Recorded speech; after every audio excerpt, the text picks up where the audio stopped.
Ciao ciao bambini, anche oggi una storia per voi. Buon ascolto. Nel paese dei mostri selvaggi di Maurice Sendak.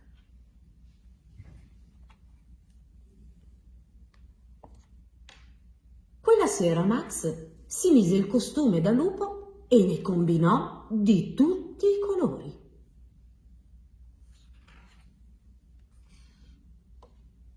E anche peggio.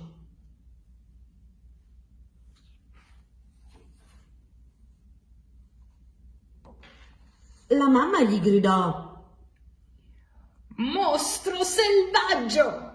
E Max le rispose: "E io ti sbrano." Così fu cacciato a letto senza cena.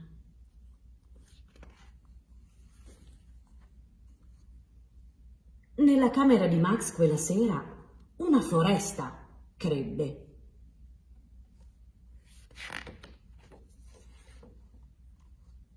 E crebbe.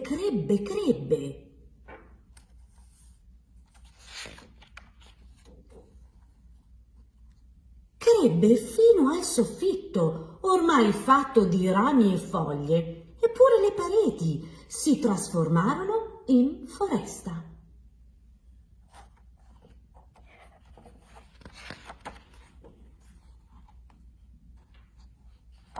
E si formò perfino un mare con sopra una barchetta tutta per Max, che giorno e notte si mise a navigare.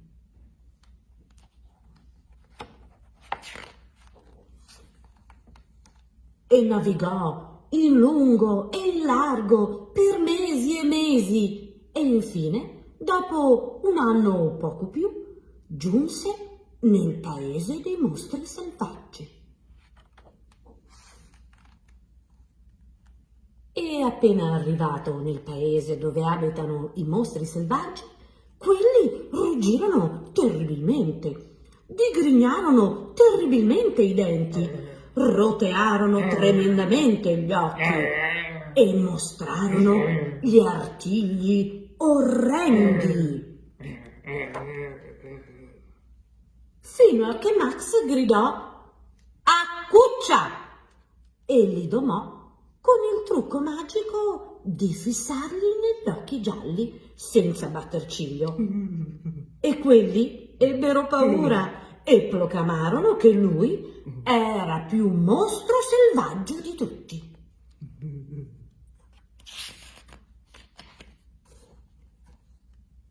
E lo fecero re di tutti i mostri selvaggi. E adesso attacchiamo la ridda selvaggia! Uga, uga, uga, uga, uga, uga, Uga, uga, uga, uga, uga, uga, u. Uga, uga, uga, uga, uga, uga, u. Uga, uga, uga, uga, uga, uga, u. Uga, uga, uga, uga, uga, uga, u. Uga, uga, uga, uga, uga, uga, uga, u. Uga, uga, uga, uga, uga, uga, u. Ora basta!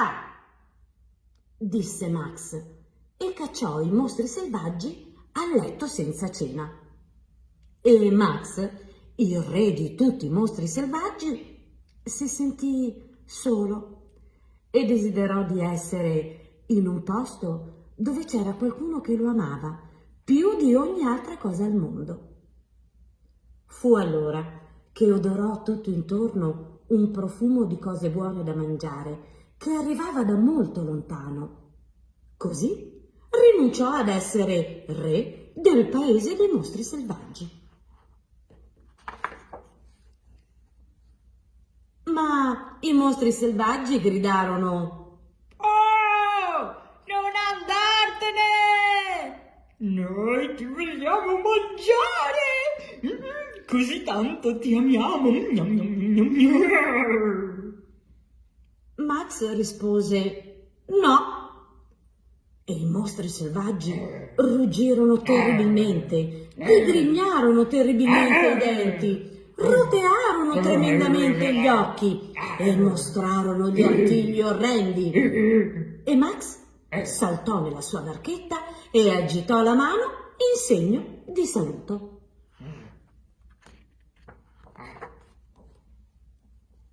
e navigò indietro per un anno o poco più, e in lungo e in largo per un mese e per un giorno intero,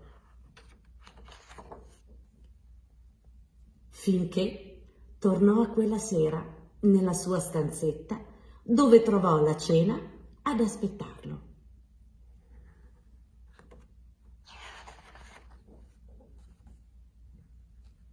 Che era ancora